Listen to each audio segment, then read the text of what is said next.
Iba na talaga yung panahon ngayon. Grabe, walang pinipili. Kahit sa loob ng bahay, papasukin ka. Ay mga idol, pinasok kami ng magnanakaw. Ayan, ayan, lumabas mo na siya. Tiningnan mo na sa loob kung may tao. Ayan, no. Tapos tatawag ng mga kasama yan. Naging tatlo sila.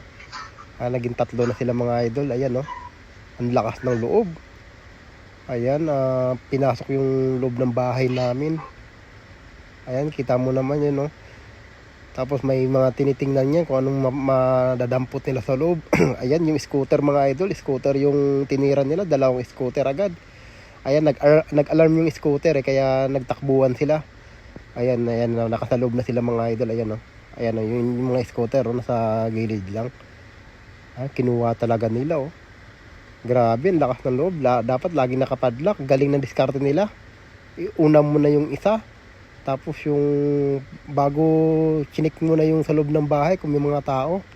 Nung walang tao, tinawag yung dalawa para makapasok yung dalawa at makapapunta sa loob. Grabe, ang lakas ng mga loob mga idol. Walang takot. Walang takot na pinasok yung bahay. Grabe naman magnanakaw ngayon. Ingat po tayo.